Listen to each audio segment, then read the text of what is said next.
కావాలనే మీ కలను నెరవేర్చుకోండి. సంప్రదించండి హెగ్డే ఫెర్టిలిటీ, హైదరాబాద్, తెలంగాణ.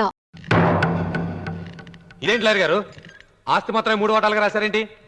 అమ్మ నగలో నాకు వాటా ఉందిగా. ఆ నగల గురించి కూడా దీంట్లో రాయండి.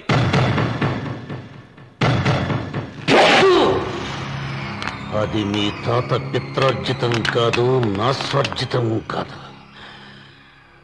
నా భార్య స్త్రీధనం. అందులో వాటా ఎవరికి రాదు, లేదు. ఓహో, అమ్మ గదిలోకి వచ్చేడిస్తే నా మీద ప్రేమ అనుకున్నాను. నగలివ్వాలని ఏడుపా. ఈ ఏడుపేదో నన్ను కనక ముందు ఏడవాలి.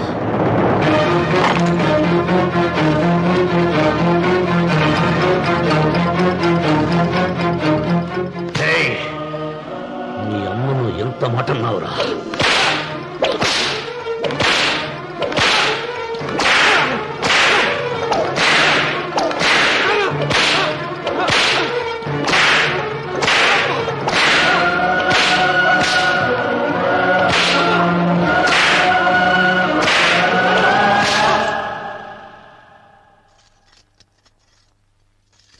మీరేం పెద్ద మనిషి అండి? పెళ్ళైన కొడుకుని కొడతారా? ఆస్తి కూడా ఇష్టం లేకపోతే ఇష్టం లేదు అని చెప్పండి. కూలి చేసుకుని బతుకుతాం, లేదా ఆలయం ముందు అడుక్కు తిని బతుకుతాం. ఇప్పుడు ఆయన మీ కొడుకు కాదు, నా మొగుడు. నా మొగుడిని కొట్టే హక్కు మీకు లేదు.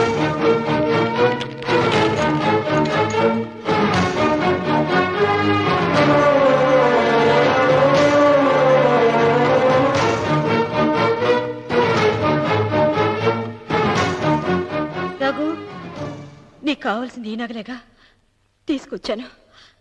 తీసుకోరా. వద్దమ్మా, వద్దు. కాదన్నయ్య. వద్దమ్మా, నా మాట విను. ఒక తల్లి కడుపున పుట్టకపోయినా నన్ను అన్నయ్య అని పిలిచావు. నా ఇల్లు నీకు పుట్టిల్లమ్మా. ఆడపడుచు బతుకుండగా పుట్టిన నగలు పంచడం శుభం కాదమ్మా, శుభం కాదు. రే రఘు, ఆ నగలి బదులుగా నా పొలం, నా ఇంట్లో బంగారంతో నీకు ఇచ్చేస్తాను. తీసుకెళ్ళిపోరా. అలాగే లాయర్ గారు, అవి కూడా రాయండి.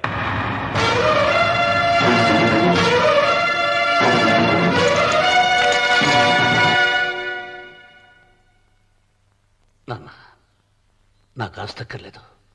నేను మీతోనే ఉంటాను. మరదల్ని కొట్టే సంస్కారం ఉన్న కొడుకుని ఇంట్లో ఉంచుకునే సంస్కారం నాకు లేదు. వెళ్ళిపో.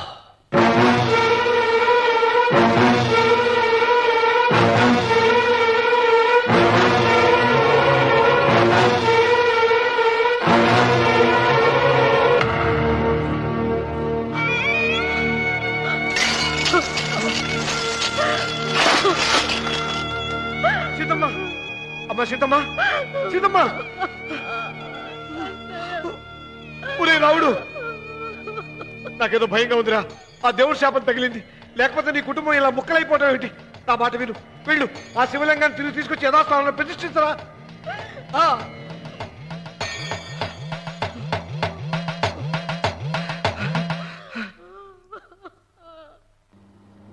ఇదేమిట్రా రావుడు, శివలింగాన్ని తీసుకొస్తానని బయలుదేరి ఆలయం దగ్గర తీసుకొచ్చావేంటి?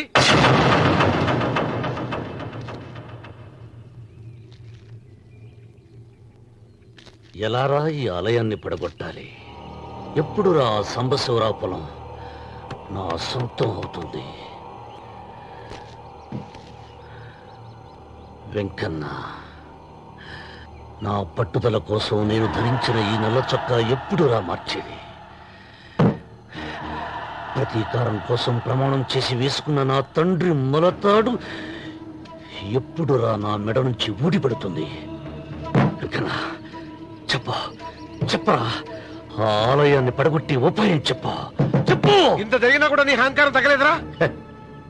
నారు పొయ్యకుండా నీరు పెట్టకుండా ఈ ప్రపంచంలో పెరిగేది ఒక్కటే, అహంకారం. అది నా సొంతం.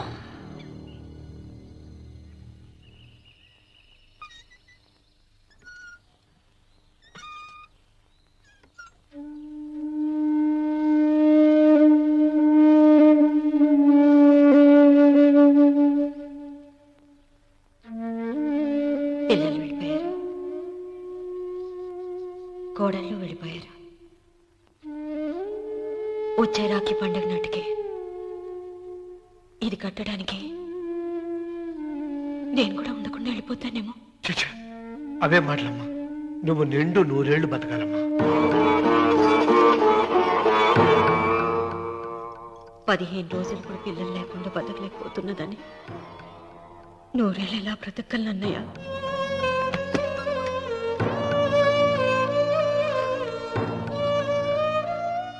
వీటి కోసమేగా మా పిల్లలు ఇద్దరిని ఇంట్లోంచి వెళ్ళగొట్టారు. నేను చనిపోయాక మా ఇద్దరు కోడలికి సమానంగా పంచిపెట్టమని చెప్పు. ఇప్పుడు ఎందుకమ్మా అదంతా? అసలే నీ ఆరోగ్యం బాగలేదు. నన్నెప్పుడూ నిండు ముత్తైదుగా చూడాలనేది ఆయన కోరిక.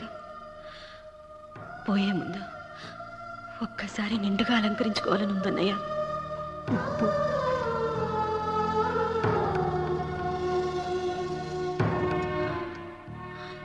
ఈ అన్నయ్య లేకపోతే నా ఈ కోరిక తీరేది కాదు. నీ చేతులతో అలంకరించన్నయ్య.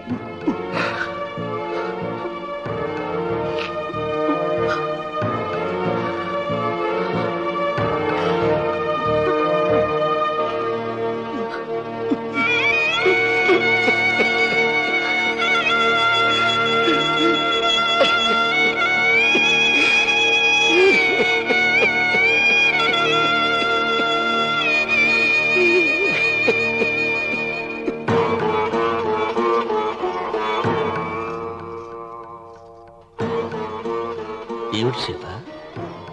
వడ్డానం పట్టట్లేదా? సరిగ్గా పెట్టండి. పేరంటానిక భర్త ముందు అలంకరించుకుని కూర్చోవడం కంటే ఆడదానికి వేరే పేరంటే ఉంటుంది చెప్పండి. ఏమండి, మీరు ఉత్తమ జాతి స్త్రీ రెండో కోరిక కోరదు అన్నారు. అందుకే మిమ్మల్ని అడగలేకపోయాను. కానీ చనిపోయే ముందు నీ ఆఖరి కోరిక ఏమిటి అని అడుగుతారు. నా ఆఖరి కోరిక ఆ శివలింగాన్ని తీసుకొచ్చి ఇంటి ముందు ప్రతిష్ఠించండి. సీత, పళ్ళు గట్టిగా ఉంటాయని, నాలుక మెత్తగా ఉంటుందని మనం పళ్ళకే ఎక్కువ విలువనిస్తాం. వయసు పైన పడుతుంటే ఒక్కొక్క పన్ను రాలిపోతుంది. వయసు పెరుగుతున్న కొద్దీ ఒక్కొక్క బిడ్డ దూరం అయిపోతాడు.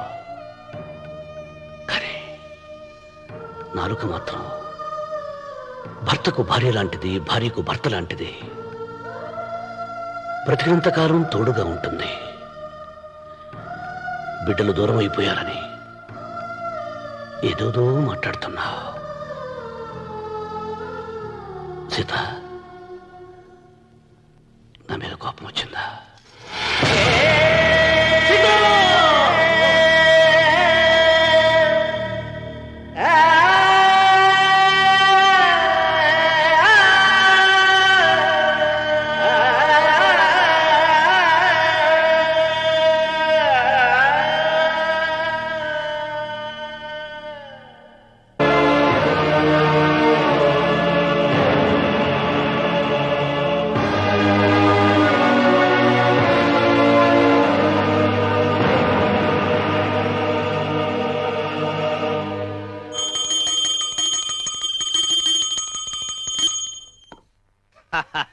అక్కడ రామన్న చౌదరి చచ్చిన పేళానికి దీపం వెలిగించాడు.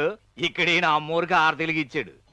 నేను ఆ రోజే చెప్తేనే అది చాలా మహిమగల శివలింగము, దాని జోలికి పోతే సర్వనాశనం అయిపోతాడని. పిల్లలేమైనారు? ఇల్లు వదిలిపోయినారు. పెండ్లాము లోకం ఏడ్చిపాయ.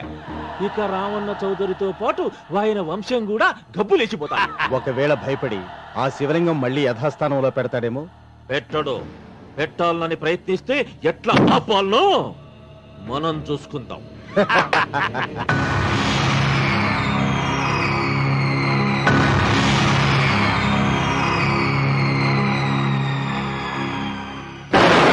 ఆలయాన్ని పడగొట్టించి ఆలయమే లేదు కాబట్టి ఇక పొలం ఎందుకని ప్రశ్నించి అప్పుడు నా స్వాధీనం చేసుకుంటాను.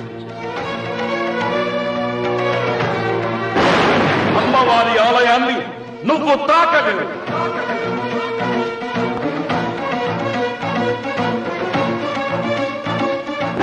ఆ ఆలయం పగలగొట్టక్కర్లేదండి.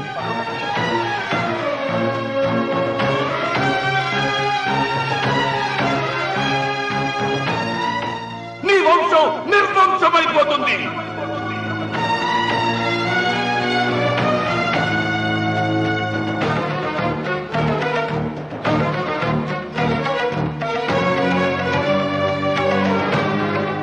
ఆ శివలింగాన్ని తీసుకొచ్చి ఇంటి ముందు ప్రతిష్ఠించండి.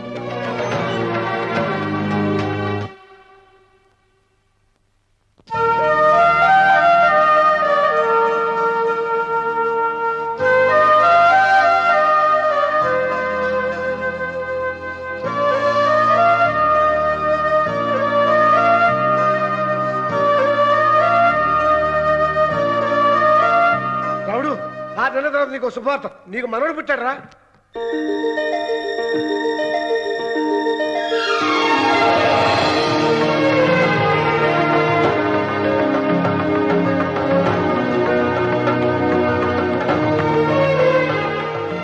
మావయ్య,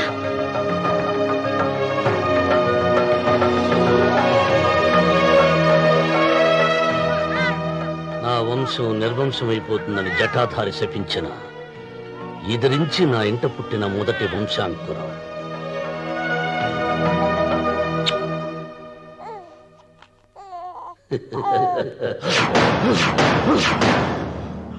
నవ్వుతున్నాడు.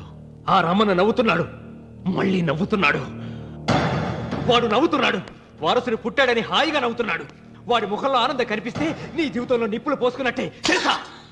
నా అనుమానం 3వ వాట కింద తను ఉంచుకున్న ఆస్తి, అంతస్తు, నగలు అన్ని అన్ని అన్ని ఆ బిడ్డకి రాసిస్తాడు తెలుసా?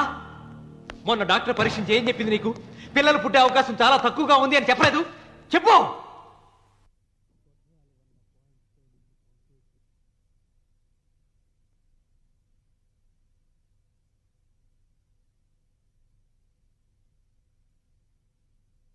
తను ఉంచుకున్న ఆస్తి, అంతస్తు, నగలు అన్ని అన్ని అన్ని ఆ బిడ్డకి రాసిస్తాడు తెలుసా? మొన్న డాక్టర్ పరీక్షించి ఏం చెప్పింది నీకు?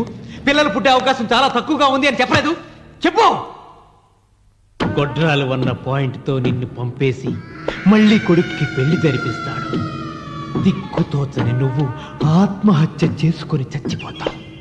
ఇదంతా జరగకుండా ఉండాలంటే నీ తోడికోడలు కన్న బిడ్డని కన్నట్టే చంపేయాలి.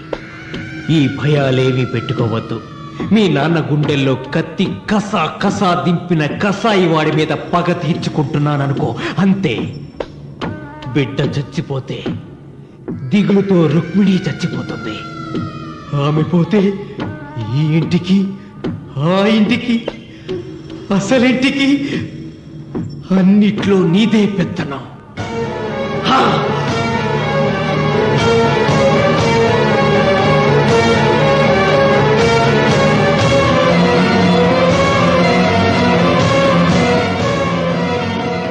నాకు చిన్న సాయం చేయాలి, చేస్తావా? ఏంటమ్మా? బిడ్డకి పాలల్లో విషం కలపాలి. అయ్యో, నేను అర్థాన్ని కాదమ్మా.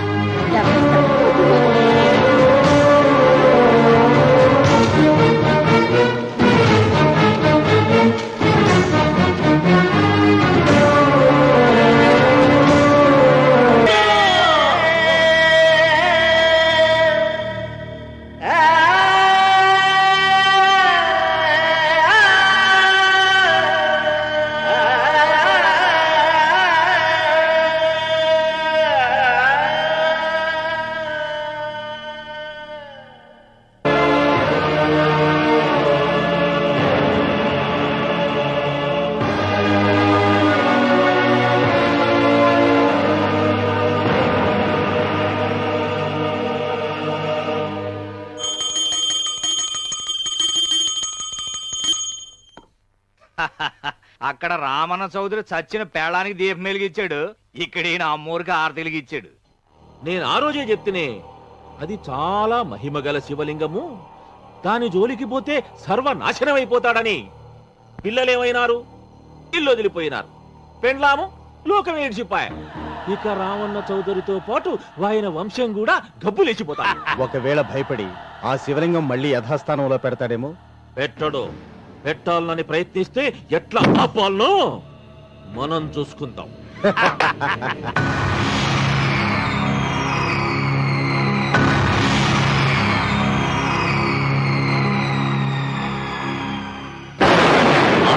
పడగొట్టించి ఆలయమే లేదు కాబట్టి ఇక పొలం ఎందుకని ప్రశ్నించి అప్పుడు నా స్వాధీనం చేసుకున్నాను.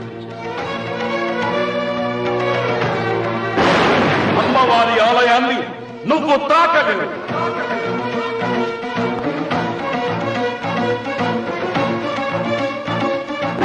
ఆ ఆలయాన్ని పడగొట్టక్కర్లేదండి.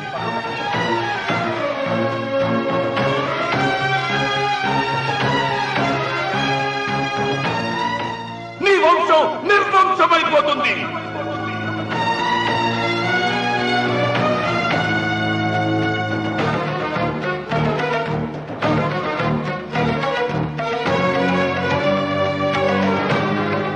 ఆ శివలింగాన్ని తీసుకొచ్చి ఇంటి ముందు ప్రతిష్ఠించండి.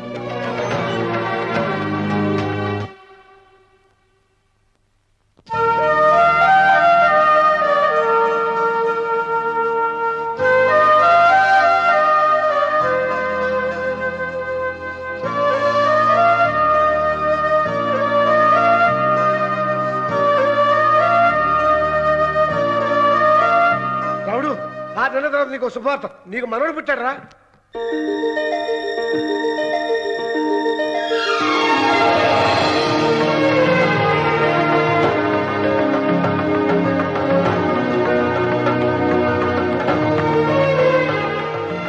మావయ్య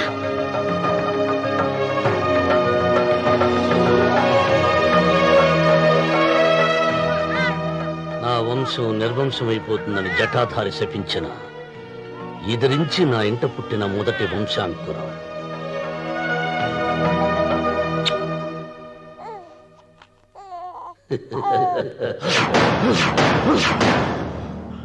నవ్వుతున్నాడు.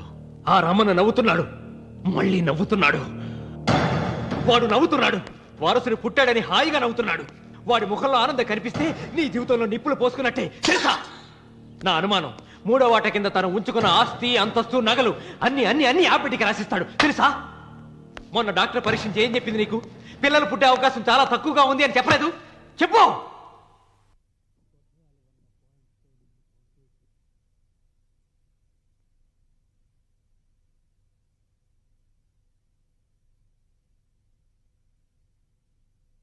తను ఉంచుకున్న ఆస్తి, అంతస్తు, నగలు అన్ని అన్ని అన్ని ఆ పెట్టి రాసిస్తాడు తెలుసా? మొన్న డాక్టర్ పరీక్షించి ఏం చెప్పింది నీకు? పిల్లలు పుట్టే అవకాశం చాలా తక్కువగా ఉంది అని చెప్పలేదు? చెప్పు. గొడ్రాలు అన్న పాయింట్తో నిన్ను పంపేసి మళ్ళీ కొడుక్కి పెళ్లి జరిపిస్తాడు. దిక్కుతోచని నువ్వు ఆత్మహత్య చేసుకుని చచ్చిపోతావు. ఇదంతా జరగకుండా ఉండాలంటే నీ తోడికోడలు కన్న బిడ్డని కన్నట్టే చంపేయాలి. ఈ భయాలేవి పెట్టుకోవద్దు. మీ నాన్న గుండెల్లో కత్తి కసా కసా దింపిన కసాయి వాడి మీద పగ తీర్చుకుంటున్నాననుకో, అంతే. బిడ్డ చచ్చిపోతే దిగులుతో రుక్మిణి చచ్చిపోతుంది. ఆమె పోతే ఈ ఇంటికి, ఆ ఇంటికి, అసలింటికి అన్నిట్లో నీదే పెత్తనం.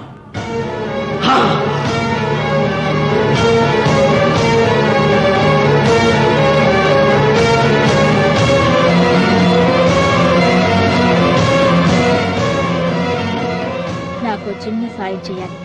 చేస్తావా? ఏంటమ్మా? బిడ్డకి పాలల్లో విషం కలపాలి. అయ్యో, నేను అర్థాన్ని కాదమ్మా. డబ్బిస్తాను.